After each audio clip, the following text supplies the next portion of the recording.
to play their major league games, and the Buffalo Bisons were looking for a home, and Trenton rolled out their red carpet, and it was a magical night. Trenton won, and it was really special to get baseball back in Trenton and get AAA baseball back in New Jersey. Okay, with that, several updates. First of all, the current ban on interstate indoor youth sports competitions, which is still on actually, is going to be lifted on the same day, May 19th, when we take a bunch of steps forward that we enumerated on Monday. Next up, one of our continual focuses over the past months has been to get our school students and educators and staff back into their buildings for in-person instruction. Over the past 8 weeks, we've seen these efforts kick into high gear across the state. Just think about this for a second. At the beginning of March, this is only 2 months ago, the number of districts holding to an all-remote schedule was 142, or that was nearly 1 in 5 of all public school districts, charter, Renaissance schools, special services schools. Today, that number is not 142, it's now down to 16. And that 16 breaks down as following. 7 are charter schools, so single charter schools. 5 are regular operating public school districts. I'll come back to that in a minute. And 4 are special services schools. So again, of the 16, 5 are districts, which are multiple buildings and schools in each of those categories. And then you've got 11 single schools, either charter or special services. Our goal is to get these 16 down to 0, and for these roughly 53,000 students and their educators to be back in their classrooms for in-person instruction. Of the 5 regular operating districts still on all remote learning, and I want to make sure we say who they are: Hillside, Irvington, Passaic, Patterson, and Pleasantville. Hillside and Irvington have set a target date for returning to either all in-person or hybrid instruction, which would begin on May 24th for both. That would bring roughly 10,000 students back into school, and we applaud Hillside and Irvington for making those plans. I spoke with the president of the Board of Ed, I guess yesterday, at Hillside. I gave a shout out to Senator Joe Cryan, who's been very helpful. We know that there are a myriad reasons why the remaining districts have not taken this step, but the simple fact remains that we cannot leave 43,000 of our students, as well as thousands of educators and staff, out of their classrooms for an entire year. That's not fair to them, their families, their communities, or their futures. We will continue to work with these schools through the Department of Education and alongside local leaders and stakeholders to move this along. And we continue to work with the districts currently in a hybrid stance or in person for certain grades or buildings to increase opportunities for in-person instruction across the board, including being able to get to a full school day. Next up, for homebound New Jerseyans, county areas on aging, and those are the offices tasked by the Department of Human Services to support seniors in their communities. Those areas of aging offices have been coordinating with county health departments to identify those in need of vaccination and support these efforts. Through this collaboration, among, by the way, other collaborations, at least 7,000 homebound New Jerseyans have received in-home vaccination. And this number, by the way, does not count those vaccinated at pop-up clinics held throughout the state in senior housing buildings. To supplement these efforts, the Department of Health, and Tina, I want to thank you and your colleagues, is allocating doses directly to home health agencies like the Visiting Nurse Associations to vaccinate the homebound. Many of our hospitals have also been working with their affiliated home care agencies to vaccinate folks in their homes. Individuals who have yet to be connected with their local health department or a home health agency and who need an in-home vaccination should visit that website, which is covid19.nj.gov/homeboundvax, or call that number 855-568-0545, 855-568-0545, which of course is our call center. The Department of Health will follow up to assist in connecting you with a vaccine provider. Another resource for people who are homebound, and any person with a disability for that matter, is Register Ready, which is a free, secure, voluntary database for people with disabilities and functional needs who may need assistance. Local offices of emergency management have been using this registry to conduct wellness checks on homebound residents throughout this pandemic, and Pat, you know that well, and many health departments are using this list to help them with vaccination planning. To join Register Ready, text, you can see it there on the screen, ReadyNJ to 899-211. That's ReadyNJ to 898-211. Let me start that again. ReadyNJ to 898-211, or you could just call 211 directly for assistance.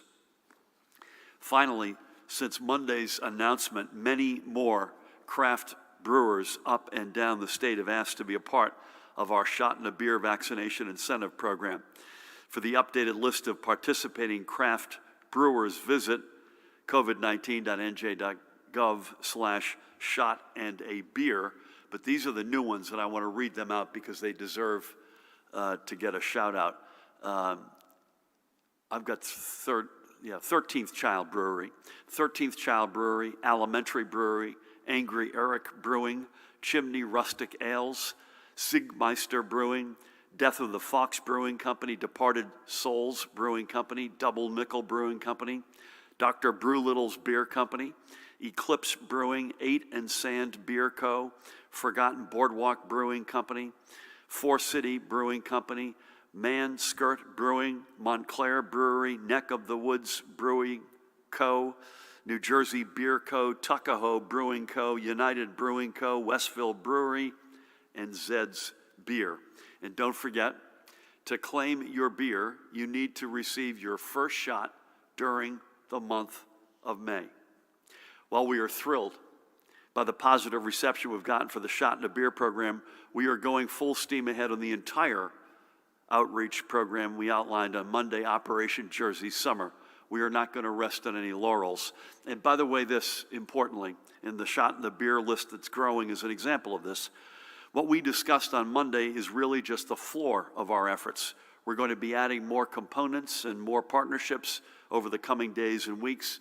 And everything we do, every component we add, and every partnership we build as part of Operation Jersey Summer will be on this strong foundation that we have set. This is all being done under a common theme, and that is for us to defeat this virus and get ourselves set for our future, we need a strong and healthy state.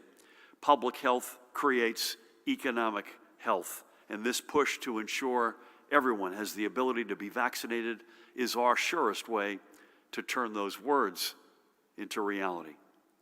And with those updates, Tina, I'm going to jump into today's numbers with your blessing. We'll start, as we have of late, with the latest on our statewide vaccination program. As of this morning, the Department of Health has tallied a total of 3,210,158 New Jerseyans fully vaccinated through our program, representing a total of nearly 7.3 million administered doses. As I mentioned on Monday, the department has further identified now what is, we said 155,000 on Monday. The number has grown somewhat to 157,000 New Jersey residents who have been fully vaccinated through sites in other states. This brings the total of fully vaccinated residents to roughly 3.37 million, which means we're 72% of the way to our initial goal of 4.7 fully vaccinated New Jerseyans by the end of June. So let's keep our eye on the finish line. This is a marathon, and we have now passed, sort of by my mind's eye, the 20-mile mark, but it's always that last 6.2, having run one marathon in my life, that the last 6.2 that is the biggest test and the hardest. So let's keep to it, and let's get vaccinated. Today, and I know, Tina, you're going to get into this in more detail, we're reporting an additional 1,309 PCR and an additional 1,700 presumed positive antigen tests. Before anyone jumps in reaction to this number is high as the Communicable Disease Service, which collects and reports this data, was informed yesterday of a processing error in which meant more than 2,650, Tina, I've got, by my count, antigen test results, some dating back as far as October, were never previously reported or cross-checked. And again, Tina will get into this in a little bit more detail. The most important thing for us is that we're accurately reporting numbers, and we are. The statewide rate of transmission is at 0.34. I'm going to repeat what Judy and I said on Monday, which is we think this is still lower than it in fact is because of the adjustment of the 10,000 cases we referred to just over a week ago. In any case, it is under 1, it's meaningfully under 1, and that's the most important part. Positivity rate for 16,908 PCR tests recorded last Saturday is 6.87%, higher than we would like, but not any longer in the double digits that we were seeing consistently on every weekend test day. Last night, our hospitals reported a total of 1,382 patients. 1,267 of them were confirmed COVID positive. ICU count is down to 314, and the number of ventilators in use is also down to 196. We saw 186 live patients leave our 71 hospitals yesterday. 149 were admitted. That's still too high, but a lot lower than it's been. And our hospitals reported, again, not confirmed, 13 in-hospital deaths. However, today we are adding another 34 blessed souls to the list of those whose deaths are now confirmed to have been from COVID-related complications. And the list of probable deaths has been adjusted, and today it is 2,640. This means we've now lost a total, if you add those numbers, of 25,707 residents over the past just 14 months. I mentioned World War II on Monday. We lost in World War II in 4 years 12,565 blessed brothers and sisters from our New Jersey community. The scale of that war was overwhelming. The scale of this war remains so as well. Let's remember all those lives, those 12,565 and the 25,707 from this extraordinarily challenging period in our state's history. Let's remember in particular 3 more of the blessed souls we have lost. First up today, we're going to begin by honoring the life of the woman on the right there, Anne Marie Iavacola. Anne Marie lived in the Williamstown section of Monroe Township in Gloucester County, and Anne Marie was just 56 years old when she passed away 2 weeks ago. To know Anne Marie was to know one thing for certain: more than anything else, she'd want to spend her day in a beach chair at the Jersey Shore, a book in hand, and family and friends by her side. And if she couldn't make it to the beach, she'd gladly sub in her dog, Marley. She and her husband, Richard, on the left, spent many a day like that. And she spent many an evening at a dinner table surrounded by her kids and broader family, where her infectious sense of humor and laugh would make anyone's troubles disappear. She now leaves Richard, and she leaves him behind after 30 years, along with her twins, Kelly and Richie Jr.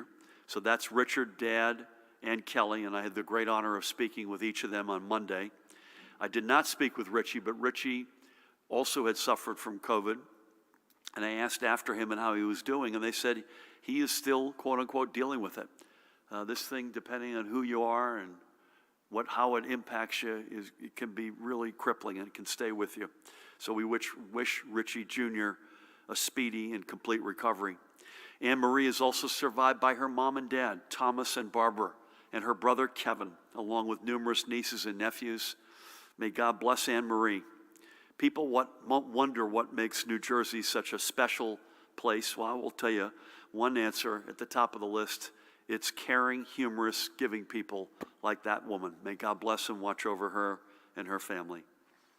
Next, we're going to move over to Kenilworth in Union County, which was the home for the past 30 years of that guy sitting in the middle, Stefan Kozicki, an immigrant from Poland, born in a historic lakeside resort town on the border with Slovakia. Stefan was a machinist at the Linden Mold and Tool Company of Rahway for 28 years.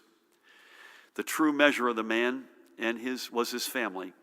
His wife of 40 years, Janina, you can see her on the left.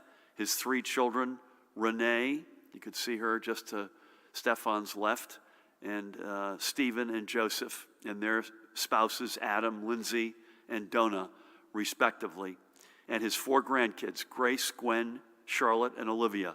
For each of them, he would and could do anything, and he leaves them all behind. I had the great honor of speaking on Monday with Janina, his wife, and Renee, his daughter, and learned a lot about a great guy.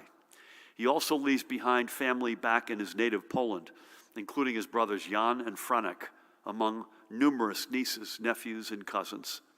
Stefan, by the way, had just turned 65 years old when he passed. May God bless and watch over his memory and his family. Finally, we're going to stay in Union County, among its strong Polish community, to remember this guy, Janusz Masidlo of Union Township. He too was born in Poland and came to this country to find better opportunities. Janusz was a foreman at a machine shop, the perfect match for a man who was detail-oriented, loved to tinker, and could fix and create just about anything, whether it required his carpentry, electrical, or mechanical skills, or his intuition in the garden and in the kitchen. The patience he had with his work also poured out to family and friends. Janusz is survived by his wife, Teresa, who you can see with him, his children, Margaret, Robert, Dorothy, Dorothy's husband, Kevin, and his grandchildren, Savannah, Sonia, and Kyle.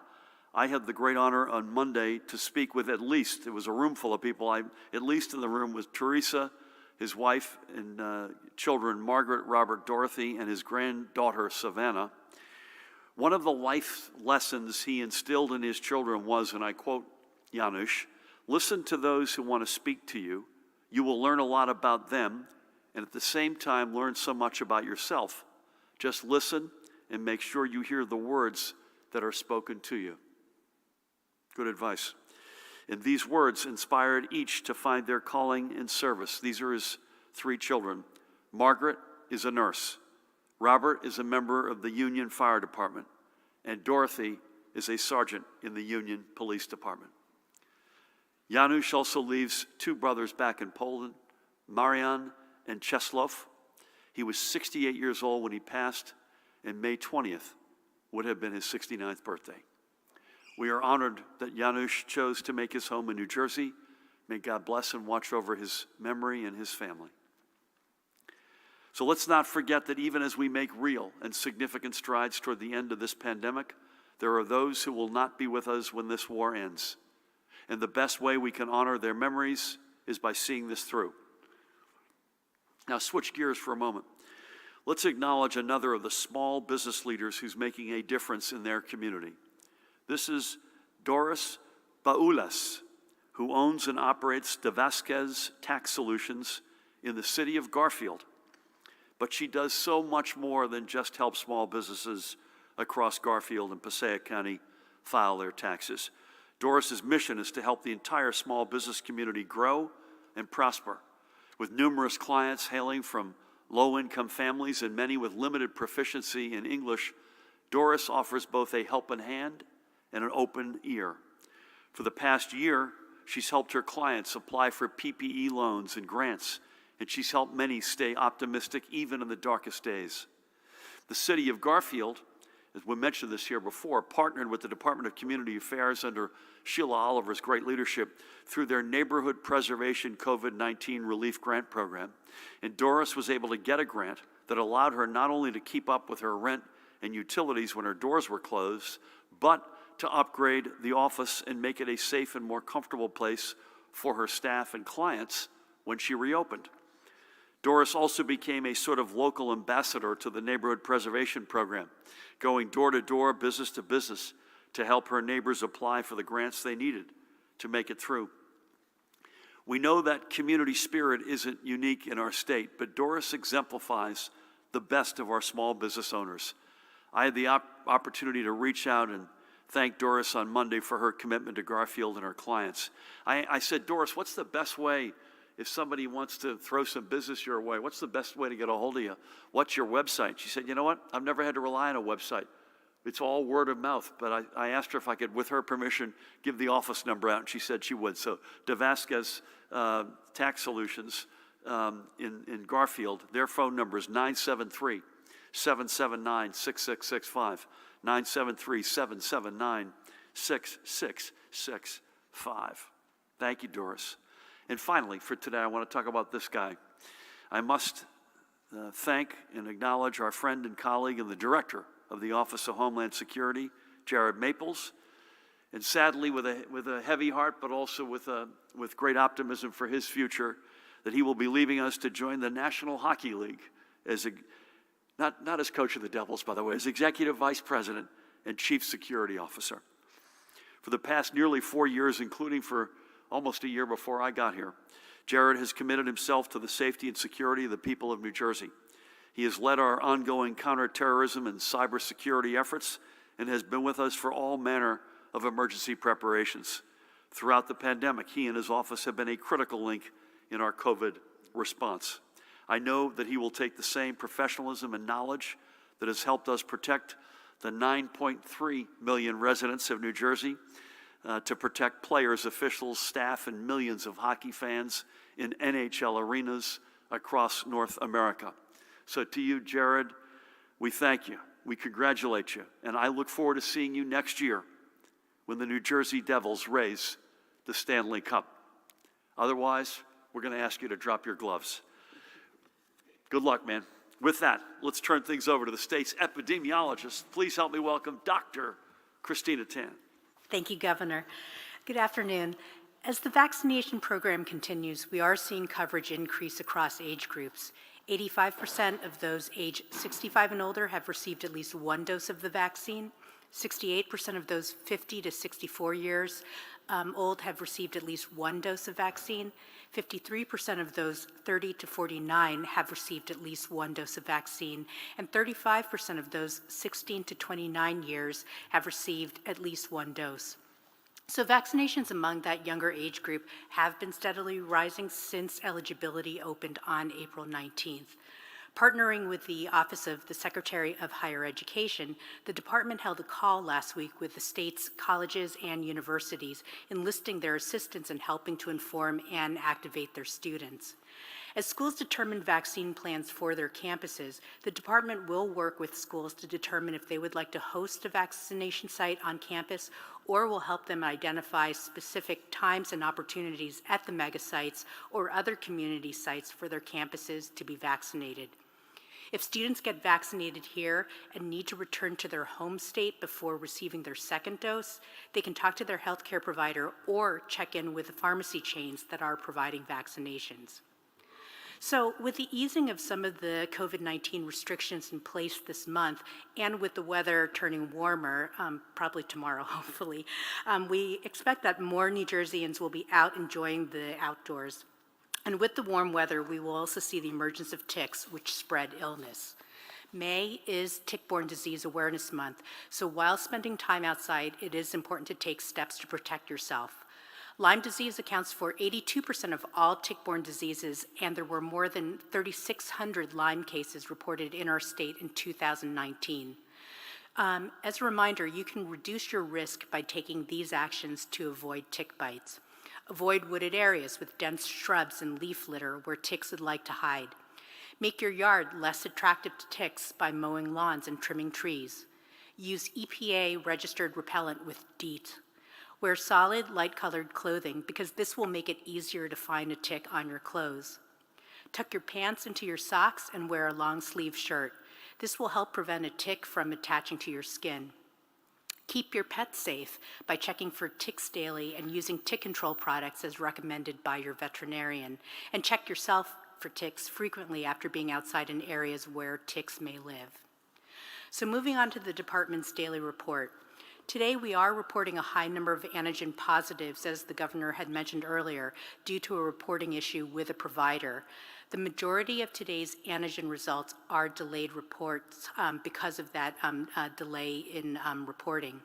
Of the 1,700 probable cases we are reporting today, 1,402 specimens were collected more than 2 weeks ago, and the reporting issue mainly affects Bergen County antigen cases. And about half the reports were collected in 2020, and the remainder were collected this year. There are 3,253 reports of CDC variants of concern in New Jersey, of which 2,998 of these reports are B117, also known as the variant that emerged out of the UK. Additionally, there are 104 reports of P1, the variant emerging out of Brazil, 7 reports of B1351, the variant emerging out of South Africa, and 144 reports of B1427 and B1429, the variants that had emerged out of California. We do not have new reports of multisystem inflammatory syndrome in children. There are 116 cumulative cases in the state. At the state veterans homes, there are no new cases among residents, and at the state psychiatric hospitals, there are no new cases among patients. For the, as of May 1st, 2021, the daily percent positivity for the entire state is 6.87, as mentioned earlier. In the northern region, 7.05%, central region, 6.03%, and southern region, 7.62%. That concludes the department's daily report. Please continue to practice public health precautions, mask up, physically distance, stay home when you're sick, get tested, and get vaccinated.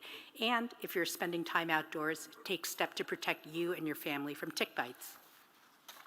Tina, thank you. And the tick awareness point is another good example of, notwithstanding an overwhelming pandemic with an overwhelming loss of life, again, akin to a war and then some, life goes on. Other public health challenges remain, are there. Other pieces of government remain in motion, and we have to, and we've had to, from day one, balance the fact that we're all in all the time on a pandemic, but other stuff matters. So thank you for that reminder. Great to be with you. Pat, we could use a little bit better weather. It also, by the way, the next few days as we roll into Mother's Day does not exactly look like it's balmy, but it gets better, right? How are we doing there? Anything on compliance? Any other words of wisdom? Thank you, Governor. Good afternoon. There were no executive order compliance violations reported to the ROC since we last met.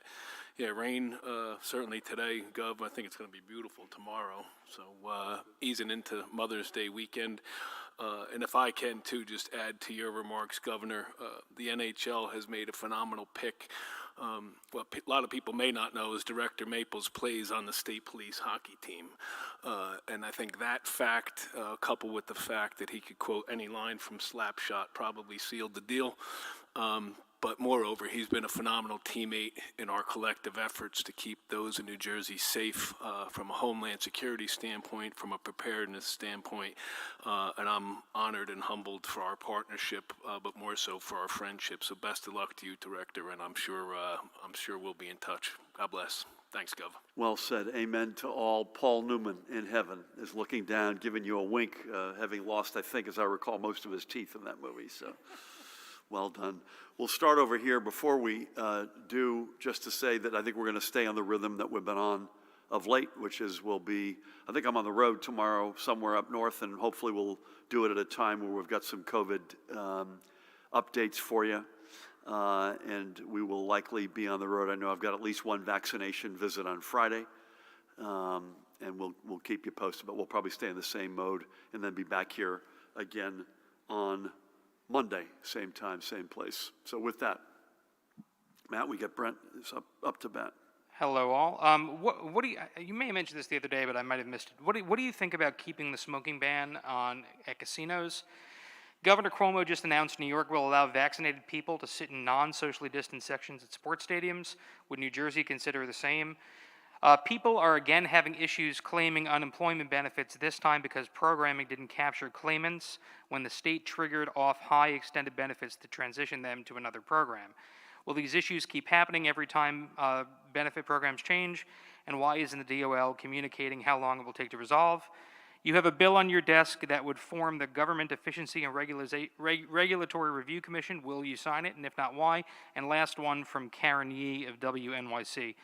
How many primary care doctors will receive vaccines from the mega sites as part of the hub and spoke program, and when? Why did it take so long for primary care doctors to play a role in the vaccination program? I don't think I was asked about the smoking ban on Monday, and I don't think I answered it, right? Did you ask it? Yeah, someone else did. I forgot to answer. I've not developed a view on that, so I don't have an answer for you. No comment on New York, but these are, listen, we will get to the point, I hope sooner than later, where we're going to continue to take steps here, assuming we can achieve our objectives. And so I think folks should assume basically everything is on the table, and between today and complete normalcy. The question is really what and when. Unemployment insurance benefits, I've got no color on that, but I know my friend Robasera Angelo, and I suspect he's watching, so if I get an answer, I will come back to you personally from this microphone. Otherwise, Mahan, will you follow up with Brent and come up to you? I've no comment on the bill. Obviously, we make a decision on signing, we will let you know. I don't know how many primary care doctors have been vaccinated. We can come back to you with that if that exists. But if the question was, why didn't we do some of this stuff before? I'm going to go back to the war analogy. Forgive me to those who don't like this. When you're in a war, things evolve. You have beach land, whatever the heck it might be, and that's what we're doing. And this is a question we always knew, as I've mentioned now for a couple of weeks, that we would get to the place where the supply-demand imbalance would swing the other way, and that it would require us to shift strategy and to be very offensive, getting into communities, any variety. Homebound, I mentioned today, young people who are going to go to a brewery, to pick two examples. And so these are steps that, at the right time and the right place, we always knew we would take. And so that explains the timing. I don't have the numbers, but if that number exists, Mahan and Tina will help me figure out when to get back to you. I've got nothing on unemployment insurance yet, but if I do get it, I'll come back to you. Otherwise, we will follow up offline. Thank you. Alex, good afternoon. Good afternoon. Governor, have you spoken recently to Governor Wolf in Pennsylvania? He made a major reopening announcement, I believe it was yesterday, including that if 70% of the 18 and over population in Pennsylvania is vaccinated, he will lift the mask requirement. What do you think of that? Is that something So I missed that. What percent of what? 70% of the adult population of Pennsylvania. If they're vaccinated, Governor Wolf has said he will lift the mask mandate. Okay. Is that something you might consider? And additionally, on Pennsylvania, they've been at indoor dining at 75% since Easter. And even though they're larger than us, they had about triple the new cases of COVID on May 3rd, and they have more people in the hospital and on ventilators. Is Governor Wolf being irresponsible in moving this quickly, or is he simply moving more quickly than you would? I also want to ask about large venues. I think you mentioned this on Monday, but is there more clear guidance on when conventions could begin in places like Atlantic City? I'd like to ask the Colonel, when was the last time that someone received a citation for violating the outdoor mask mandate? And if that number is low or zero, why is there a mandate that's not being enforced? And I had one question for Dr. Tan, just in general. I just want to be clear about the antigen numbers that you announced today. How exactly did that happen? Was it an error in Bergen County? And if you said there's 2,650 and 1,400 today are out of that 2,650, when should we expect to see the other antigens reflected in the data? Okay, first of all, Brent, this is what Rob has come to me with. He's not 100% sure what the topic is that you're referring to. There was an issue with a population for 2 to 3 days early last week. It was all fixed, and they were able to certify later in the week. But beyond that, I still think, Mahan, it makes sense to connect. If that's okay, Brent, with you, we'll follow up offline. Alex, apologies, we'll get to yours here. Give me 1 sec. I can't remember the last time I spoke to Governor Wolf. We speak generally regularly. It has not been lately, but our teams and chiefs in particular speak literally all the time. And that chief, even when I'm not speaking principal to principal, the chiefs in particular and commissioners of health speak regularly. I'm not just going to say daily, but they speak a lot with our neighboring counterparts. Listen, the indoor mask mandate continues to be, for me, a big step. So we're not there yet. Will we be able to take that step at some point? Yes. Whether it will be because we achieve 70%, I can't give you a crisp answer on that. I don't have insight as to why his cases are up, honestly. We decided not to go to that 50 to up to 75% step because it was quite clear that both bar seating, which we are now allowing as of Friday, that lack of that was shrinking the denominator, and secondly, the 6-foot CDC rule. Those are the two that bite the most. So I got no color on their situation. Obviously, we hope that I think he's a terrific leader, and I hope they get through their challenges as I hope we do as well. So the Paramount will help me out here. We're not saying anything but yes to conventions, but there are capacity limits. So it's going to go up to 250 persons per room. Is that this Friday or the 19th? That's on May 19th. May 19th. So that's 2 weeks from today. But I did mention the other day the concept that that's 250 per room, and Atlantic City's got some very large rooms, and it also has fixed seating theaters. I know at least two, Hard Rock, Ocean, which have a very large footprint, and we're allowing 30% of those seats to be filled effective the same day. So the answer is, it's not a binary yes, no, it's really the scale of the convention. I hope that we can get, again, we're on a journey. We keep getting people vaccinated. Our health numbers keep going the right direction. We're going to keep being able to open things up. And then the last two questions are for my colleagues. I have no idea the last day we did a outdoor mask mandate, but that doesn't mean just because Pat isn't doing it that local authorities are not doing it. It's much more likely that a local police department would be making that move, I would assume, Pat, or in your case, where you all do you step in and do the shoes of the local policing. And then Tina, any more color on the tests? Pat. I'll just, and I could go back and check that, Alex. There's been about 4,000 EO noncompliance reports since we started with the executive orders. Over 400 of them have been indictables, so that would exclude the outdoor mask, and about 3,600 fall into that. But I could circle back with you and get you that number, but to give you a ballpark, we're looking at about 4,000 violations since this began. And that could be for any number of things. Capacities, I think, were probably the most. And again, on outdoor masking, I just want to make sure we reiterate if somebody's watching for the first time. From the moment we put these in place, on the outdoors side of this, you need to wear a mask outside if you cannot socially distance. If you can, you do not need to wear it. That has been the case from day one, and that does not have any caveat as to whether you're vaccinated or not. That's the rule of the road in New Jersey. It has been from day one. Tina. So these new files that we got, they all came from a healthcare provider group up in Bergen County.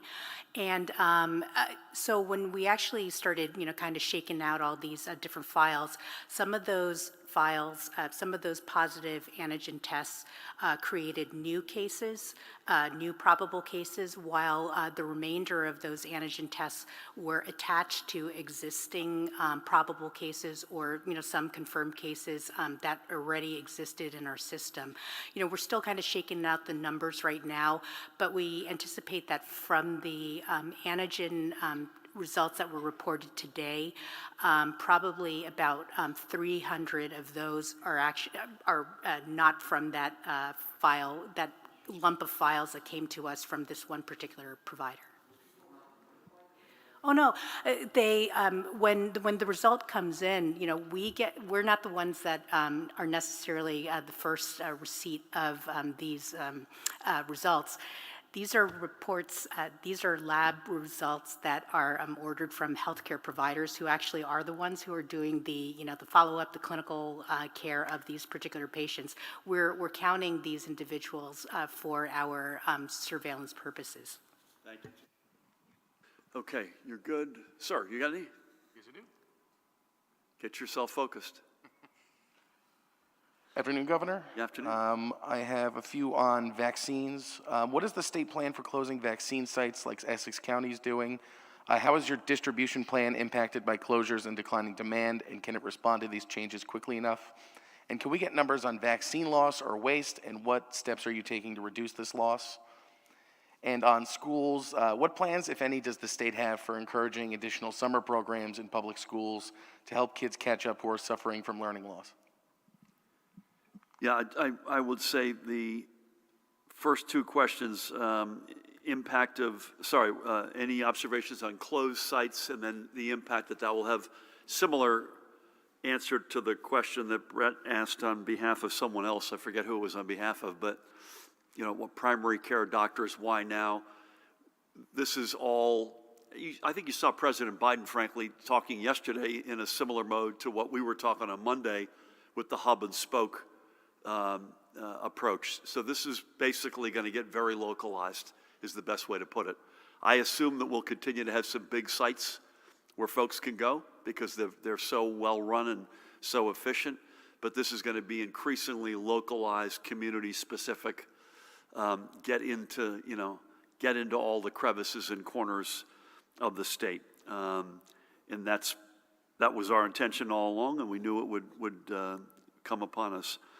I don't have any update on vaccine loss or waste other than it's very low, but we can follow up with you. Unless you've got something off the top of your head, we'll come back to you.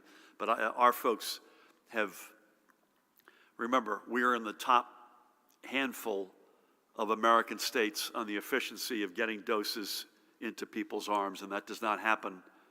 You're not at that level, particularly among big states where we're invariably by ourselves on that top 10 list. That doesn't happen if you've got a lot of waste. So Mahan, if you can help me follow up.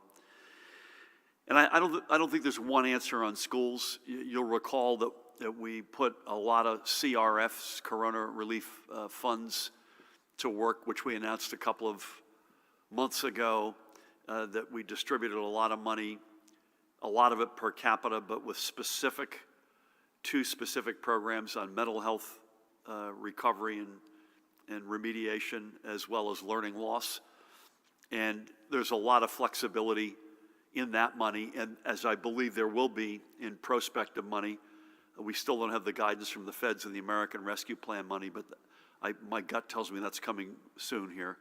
And so that'll be, those are decisions that Department of Education will likely have guidance, but those are going to be district specific in many respects. Probably, Mahan, makes sense to get Angelica back here at some point in the next couple of weeks, just to give maybe a sense of how she sees the balance of the school year and also what summer programs might look like. But take, for instance, one of the communities where I said that they still do not, there are 3 communities left, 3 districts that don't have yet a reopening plan. The summer plan for a district like that is probably dramatically different than a district that's been hybrid from day one or all in person from day one. So it's going to be, I think, a localized, not one size fits all answer. Thank you. Dave, good afternoon. Hi, Governor. You're no doubt aware that many businesses in New Jersey are having a lot of problems, a lot of difficulty finding workers. It's become clear that some people, not all, but some, are collecting unemployment. They're making more than they would if they were working, especially menial jobs, so they're not really trying to find work, if we can be honest here.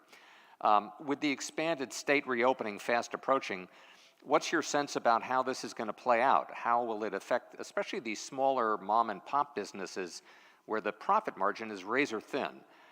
What's your feeling about reinstating the actively searching for work requirement of listing businesses specifically in order to collect UI? The governor of New Hampshire, as you might be aware, just reinstated this requirement because they're having the same worker shortage situation that we're facing here in New Jersey. And would you consider ending the $300 extra a week federal unemployment bonus coverage like the governor of Nevada just did to encourage people to look for employment more assiduously? If at the end of the summer, Governor, we're doing great, and then all of a sudden in the fall, COVID starts to come back, and Pfizer and Moderna start to roll out their booster shots, will we still be using the megasite idea to accomplish this? I know this is looking off several months in the future, but I'm sure you guys have brainstormed about what may happen because you've been right on top of this stuff from the get-go. Do you envision the same kind of situation where it would be megasites and county sites doing this, and how easily or more difficultly how difficult would it be to re-establish these sites? And finally, with regard to the shots and a beer program, would you consider allowing reporters previously vaccinated to qualify for this program? Thank you. I think that's a brilliant idea. Only if we can include everybody in this hallway, including Matt, who's holding the microphone, Jared, maybe on your way out the door, Paramel, Pat, Tina, and me. So I love the way you're thinking, Dave. On workers, listen, this is not the first time this has come up. This comes up pretty regularly, and we hear it from friends of ours who are largely in the restaurant business, but you hear it restaurant, bars, small businesses, as you point out.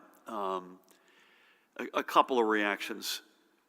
The overwhelming number of folks who have been unemployed and have been impacted by this pandemic have suffered greatly. So that's the fact. I'm not denying the anecdotal or even more than anecdotal evidence that folks are having a hard time hiring people, because we hear it regularly ourselves.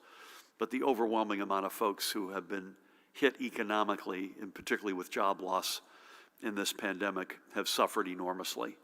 And so the benefits overwhelmingly are needed for them and for their families. Secondly, it's a passing reality. This is not going to be the case forever. These benefits are not forever and always. And so it is a temporary, I'm not suggesting it is not real, but it is, I believe, temporary.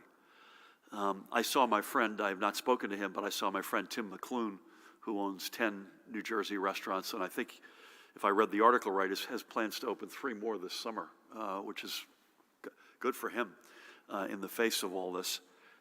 He is going to pay all non-tip, according to this article, all non-tipped employees $15 an hour. So my sense is that that's probably one way that folks will get around this. And my guess is, in fairness, they'll probably pass that on.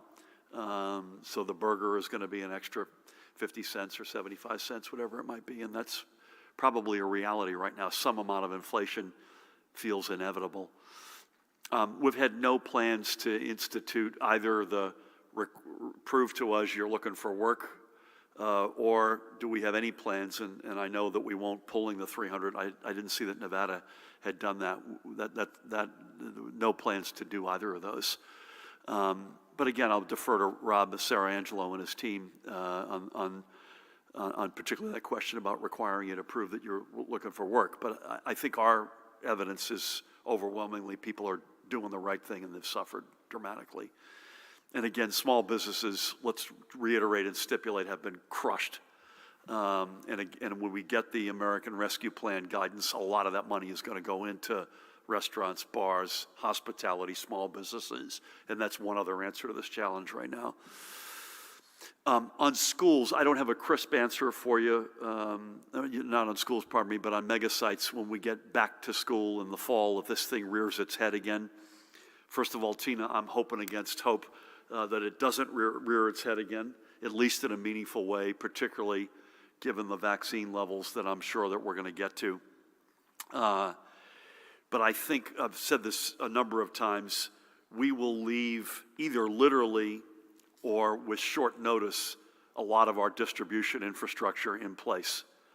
And that's going to be a broader, more complicated reality than when I said it a couple of months ago, because that infrastructure now will include a much more, as I mentioned a few minutes ago, a much more localized element to it. I would bet, and again, please God, we don't have to go through this, but we could be, as we've said many times, it could be the flu shot. It could be that every October, as I get my flu shot, you're getting a COVID booster.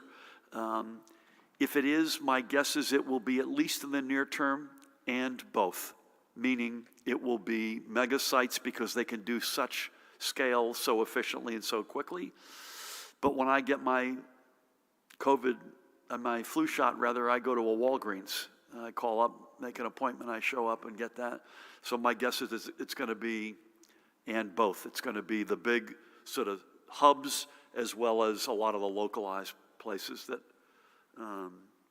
we are now getting to in much more of a scale.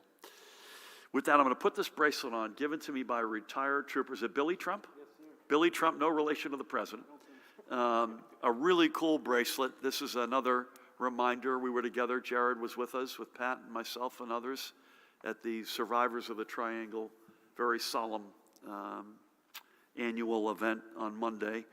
And I might add, and by the way, we're at the Blue Mass yesterday, back to back, remembering in a different way, in this case at the Cathedral in Patterson with Bishop Sweeney, remembering those lost in the line of duty, as well as their families. So, Billy Trump, if you're watching, I'm wearing this with pride here. Tina, thank you, as always, and we'll look forward to seeing you back here, as we always do. I'm going to mask up. Pat, thank you. Jared, best of luck. Make sure you ensure the Devils win the cup. Sooner is better than later. Paramel, Mahan, Matt, the rest of the team. Keep at it, folks. Keep doing what you're doing, slowly but surely. We're getting there. Mahan, if my math is right, yesterday we had a big vaccination day. So the past few days have been modest. Yesterday, I think we had 38,000 first doses, which is huge. And I suspect it's not unrelated to the fact that we've dropped the hammer. So let's keep that up, folks. Get vaccinated. Keep doing the right things. We're going to continue to open the state up. We got a lot of stuff happening on Friday, including dance floors for proms and bar seating in restaurants, among other steps. So stay strong and God bless.